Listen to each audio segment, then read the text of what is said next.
Let Cora keep my ground so clean. The heart and soul of the Cayman people. Thank you for keeping the culture alive. There's the news every day. From East End to Georgetown, down into West Bay. Radio Cayman in the Cayman Islands.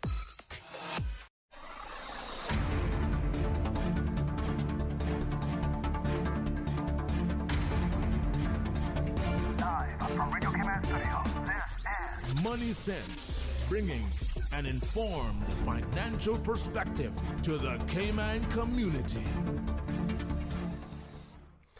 What did two speeches made in the late 1970s, one by John Bluto Blutarsky and the other by former U.S. President Jimmy Carter, have to do with a recent article in The Economist, the White House, and this year's U.S. presidential election, and the direction of the world economy?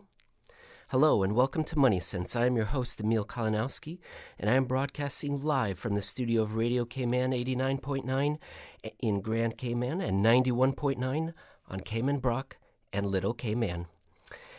I recently had the opportunity to contemplate whether there is any relationship between today's global economic circumstances and the mind, body, and spirit of John Blutarsky. While the frequent listener to Money Sense will not be surprised that indeed I found a connection. Bluto, as he was known to his fraternity brothers, was a character of interest in a 1978 American documentary, Animal House, about the American college campus in the final years of the counterculture revolution. Now, some listeners will claim that this movie was a comedy, but your host is operating under the strong impression that it was a documentary directed by an organization of social anthropologists known as National Lampoon. And this organization would, of course, go on to conduct several investigations, most well known being those about Christmas and Europe. Bluto was a slovenly man, unkempt, rumpled, bedraggled. His physical condition could be charitably described as circular. In terms of intellect, there was little.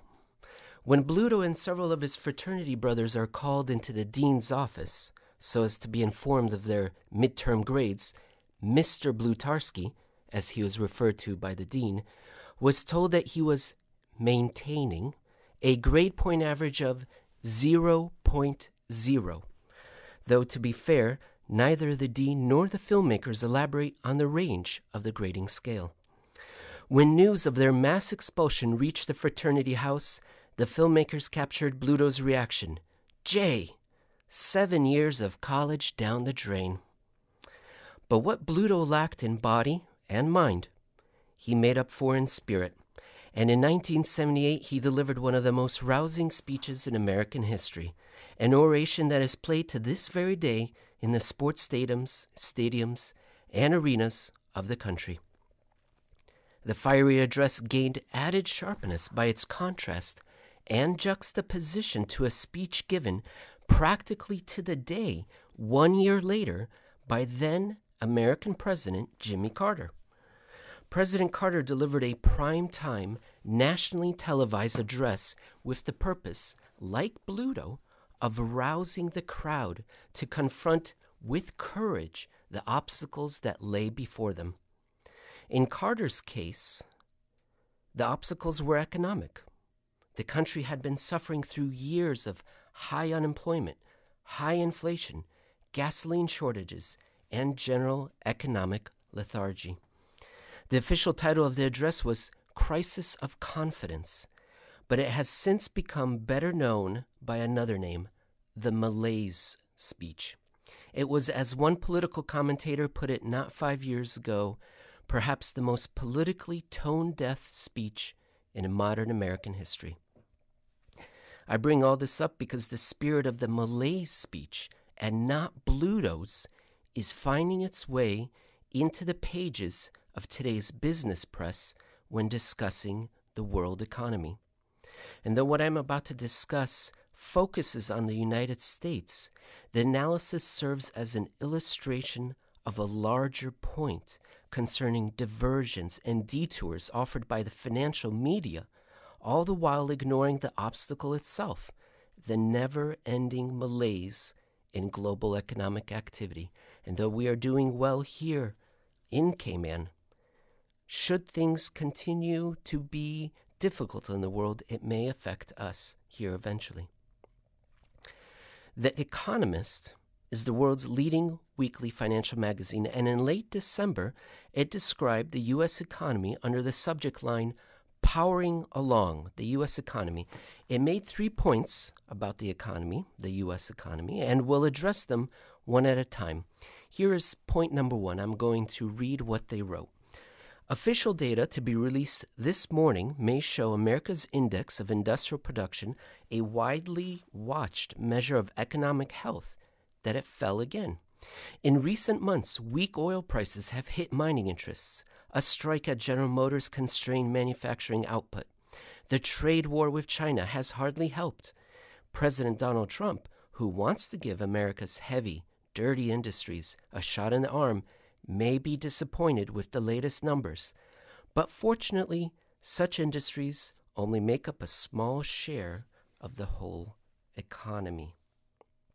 Now, the magazine says industrial production is admittedly doing poorly, but it explains it away as a consequence of a medley of issues in recent months found in the latest numbers. And what I'd like to draw the listener's attention to is the time frame that The Economist has chosen to concentrate on.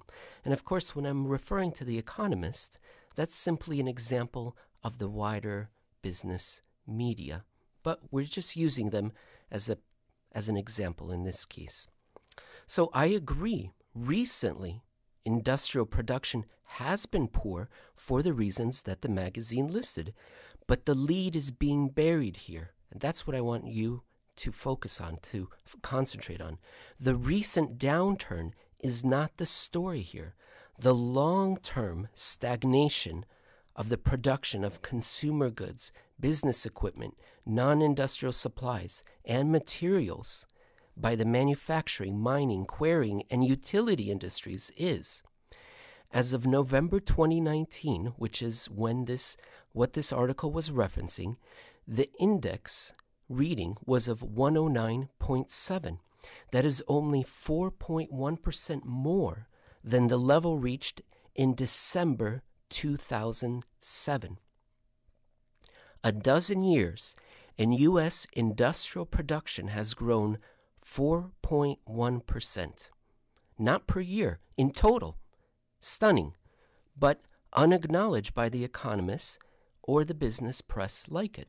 And again, the United States here is serving as a wider example. We could find this sort of economic activity in other countries, such as Europe and Japan. America's central bank, the Federal Reserve, which tracks industrial production for the economy, has monthly data stretching back to January 1919.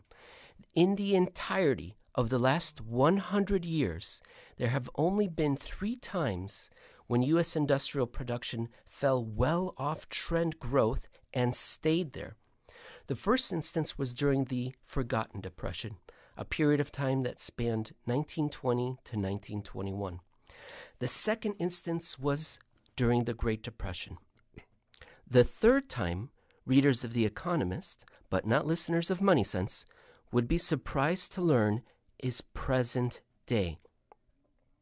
Whereas those two previous periods were properly fussed about, today there is only the sound of silence.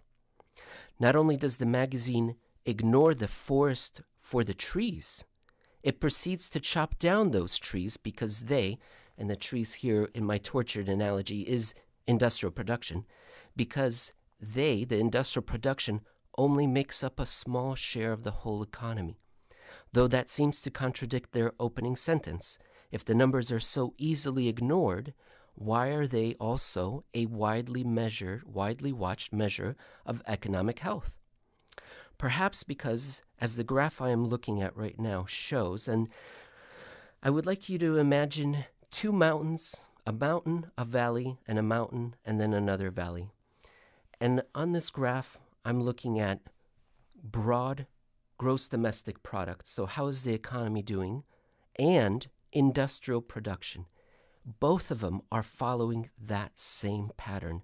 Mountain, rising, valley, falling, mountain, rising, valley, falling. And this data stretches from March 13 through November 2019. March 2013.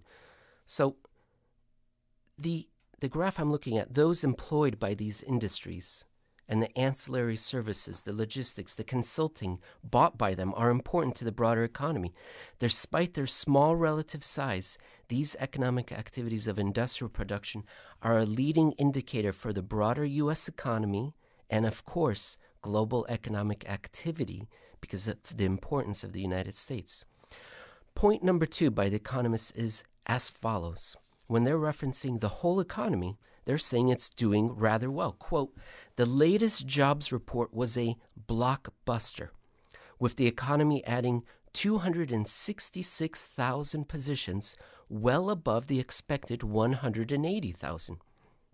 So the second point the article is making is that the latest jobs report was a blockbuster because they added that 266,000. Is 266,000 good? Well, it's certainly better than the 180,000. And when the White House trumpeted the results of the same job report, it also emphasized, quote, smashing expectations. As per the Council of Economic Advisors, which works for the White House, November's impressive gain greatly exceeded median market expectations by 44% and brought 2019's average monthly job creation to 180,000. But still the question remains unanswered. Is that good? Is either number actually good? It turns out that no. Neither the 180,000, whether it be November's expectations or the new monthly average for 2019, nor the 266,000 is good. If we assume that blockbuster means being in the 90th percentile, and if we adjust for the size of the American labor force, and if we use the 1990s and 2000s as a guide, then today's blockbuster numbers, again, 90th percentile because 50th percentile is simply average and 75th percentile is simply a C. So let's go with A quality job growth. And if we look at what happened in the 1990s and the 2000s and apply it to today's labor force size, blockbuster should be between 317,000 or 433,000, depending on which decade you look at. But the number that was reported was 266. How truly bad is the 266,000? Well, in something of a coincidence, the median monthly employment growth during the 1990s, outside of recession, adjusted for the size of the labor force, is also equal to 266,000. Thus, what was considered average during the 1990s is today considered blockbuster. Now, instinct tells me that the economist's description of blockbuster is not an ironic reference to the defunct, bankrupt American video rental retailer, which Blockbuster, but that would be the more appropriate reference. Another tangential point, this is a noisy data series. The month-to-month numbers mean little. In October, the number was 156,000. 2 months earlier, it was 193,000. A truer view would be the 6-month moving average, which, as of November, was only 196,000. So the 6-month moving average is even farther away from Blockbuster than the individual month of November, which I hope to have shown is no such thing. Now we're coming up on a break, and after which I'm going to address the third point of The Economist's article about the U.S. economy. And again, this is just an example of what we're seeing in the business media and how it applies to the broader global picture and how it may affect us here on the island. And I'm going to broaden it out after the break and also reference and read those two speeches a little bit, just an outtake from those two speeches that I mentioned earlier, one from Jimmy Carter and the other one from Bluto. So please join me after the break, and I will be right back. Preventing dengue is as simple as preventing mosquito bites. Use a mosquito repellent, wear protective clothing, and stay indoors during early dawn and dusk when mosquitoes are most active. Control the places around you where mosquitoes breed. Remove stagnant water in outdoor and household settings. As a weekly habit, persons should change the water in vases, clear the water in saucers under potted plants, and ensure air conditioner drip trays are free of stagnant water. Outdoor objects capable of holding water should be kept empty and preferably disposed of or put into dry storage if not used. These include open bottles and tins, watering cans, buckets, empty paint tins, and old vehicle tires. Do your part to control the spread of dengue. The dengue virus is an infectious disease transmitted through mosquito bites. Symptoms may come on as early as 4 days or as late as 3 weeks following an infection. There is no vaccine or specific medication to treat dengue. Symptoms of dengue include high fever, headache, pain behind the eyes, joint and muscle pain, and rash. If persons have any of these symptoms, they should go to the nearest health center or hospital. It is advised to drink lots of liquids and avoid medication that contains aspirin. This is Money Sense, bringing an informed financial perspective to the Cayman community. Brought to you by the CFA Society Cayman Islands. And now, more Money Sense. Welcome back. This is Emil Kalinowski, and today we are reviewing what two speeches from the 1970s, one by Blutarski from Animal House, and the other from the U.S. President at the time, Jimmy Carter, have to do with today's world economy. I've been discussing an article in The Economist, but it serves to illustrate a wider point. And though it addresses the United States in this portion of the program, we're going to broaden it out to the whole global economy. So in the magazine, they said that the U.S. economy is powering along. But is it? Well, as an example, they made a third and final point. Here's what they wrote. GDP growth is trundling along at an annual rate of about 2%, very respectable by international standards. If this strong performance endures, Mr. Trump will have a big advantage when he seeks re-election next November. And may I add parenthetically that I'm sure the Economist wrote that restlessly, that Mr. Trump will have a big advantage. So the magazine writes that GDP growth is trundling along. Synonyms for trundling include roll, plod, shuffle, slog, trudge, and waddle. Trundling is not gliding, sprinting, galloping, or striding, which is what one would hope to see in an economy. The Economist reports that this is very respectable by international standards, and indeed it is. The U.S. is performing admirably when compared to a world mired in a global depression. That's really an epic standard by which to measure against, a real stretch goal to set for a country that stylizes itself as the leader of the free world. Not too long ago, the nation was described by American political commentator Charles Krauthammer as, quote, a single superpower unchecked by any rival with a decisive reach in every corner of the globe. This staggering new development in history not seen since the fall of Rome. But now, President Trump, The Economist notes, may be able to defend his incumbency with a smile, apparently, atop the respectable by international standards hill, from behind the impregnable waddling economy fortifications. Now, a moment ago, I used the D word. I recently finally settled on a name for the economic doldrums that the world has lived through since August 2007, the Silent Depression.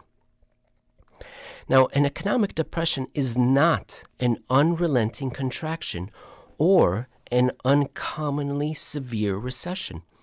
Instead, it is the prolonged absence of upside and advancement. That's hard to believe here where we live on the island, where we're doing quite well. But around the world, that is not the case. We are experiencing a prolonged absence of upside and advancement. It's a pervasive listlessness where economic opportunity, recovery, and reflation is repeatedly denied, deterred, and deflated. The silent depression is just the third such worldwide economic phenomenon of the past 150 years, with the first two, the long, which lasted from 1873 to 1896, and the great, 1929 to 1947, serving as guides for my naming convention. As 2020 represents only year 13, it could not possibly wrest the mantle of long from the 23-year episode of the late 19th century. And because the initial 2007 to 2009 shock was nowhere near as severe as what happened between 1929 and 1933, that contraction, it has not earned the appellation great. But by labeling it the silent depression, I am referencing the well-known saying, if a tree falls in the woods and nobody's there to hear it, does it make a sound? Or more clearly, if industrial production falls off its century-long trend, but the business press is not there to report it, does it count? If monetary technocrats and the political establishment recast average to mean blockbuster, can there be disappointment? If professional economists imply the economy is booming when they say trundling, can it be acknowledged? Now, the Economist's blurb sounds positive and impressive, but a closer look at what was qualified, discounted, and left out shows that what it's really saying is, hey, it could be worse. Now, the magazine's qualifications and hedges in that short blurb are a few steps short of President Carter's infamous 1979 speech. I'll just read a few sentences from it to give you a sense of that speech. Here's what he said, quote, "The symptoms of this crisis of the American spirit are all around us. For the first time in the history of our country, a majority of our people believe the next 5 years will be worse than the past 5 years. 2/3 of our people do not even vote. The productivity of the American worker is actually dropping, and the willingness of Americans to save for the future has fallen below that of all other people in the Western world. As you know, there is a growing disrespect for government and for churches and for schools and the news media and other institutions. This is not a message of happiness or reassurance, but it is the truth, and it is a warning." Now, as I've said throughout the show, this is a discussion about the United States as an example of the wider picture. That quote reads like today, not just in the United States, but in Europe, which is struggling economically, in Japan, in China, which is slowing rapidly. Reading through the speech, though, it actually doesn't come off too badly. Nevertheless, it was not received that way. It implied that the multi-year economic crisis of that time was due to the average American's lack of self-esteem, their crisis of confidence. And when the average American looked inside and saw that confidence levels were, in fact, undiminished, the president's speech alerted the voting public that perhaps the problem was emanating from the television set. Within 18 months, the president had been defeated 10-1 in America's Electoral College. The good intentions were there, but the execution and the sense of the moment were lacking.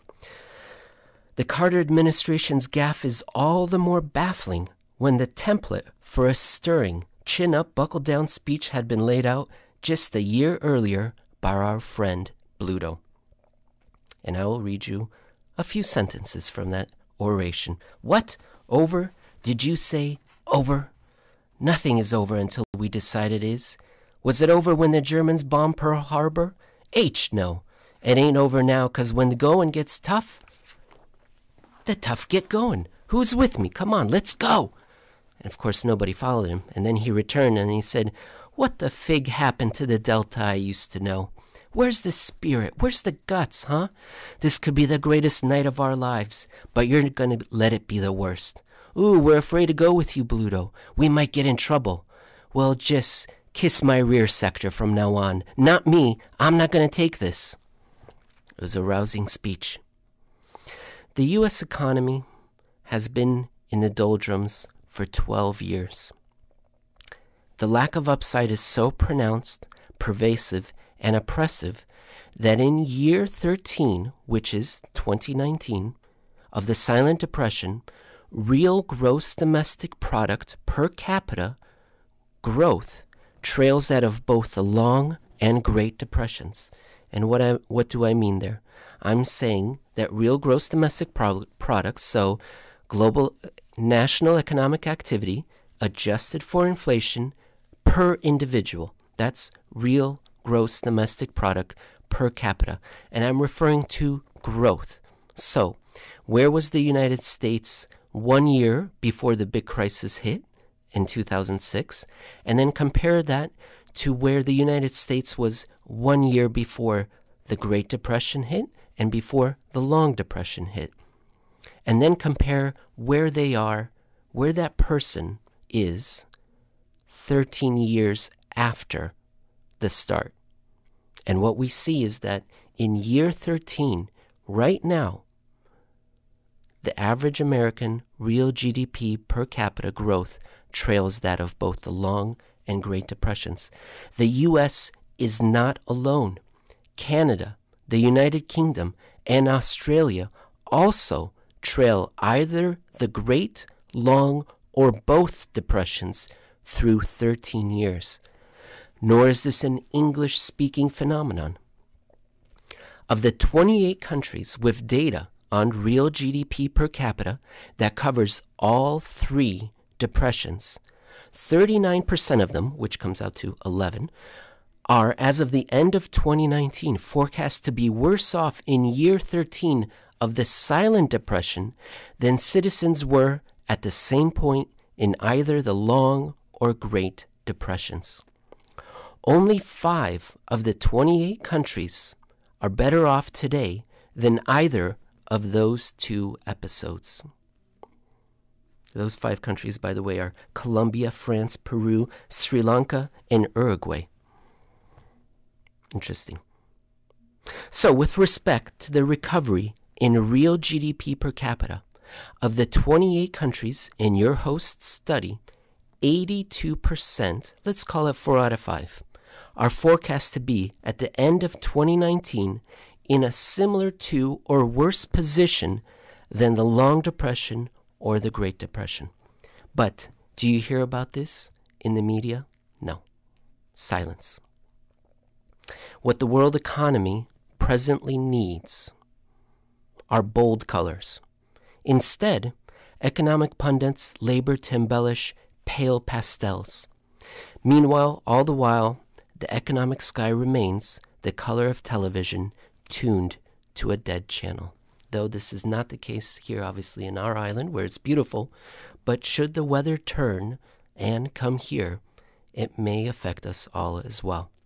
There is, of course, an alternative explanation for all of this, and that is that your host does not know what he is talking about. The Economist's editor-in-chief is a graduate of Oxford and Harvard. Meanwhile, I studied at a school not dissimilar to the one that Bluto attended, Arizona State University, winner of Playboy's Party School of the Year for all 13 years of the 1990s. You just listened to Money Sense. If you would like to share today's episode or re-listen yourself, you can do so on Radio Cayman's YouTube channel. You should consider subscribing to it. You can send show topic suggestions, feedback, critiques, and even hate mail to moneysense@cndw.ky or via Twitter @MoneySenseRadio. And if you follow @MoneySenseRadio on Twitter, you'll see the graphs that I discussed during this show in the next hour.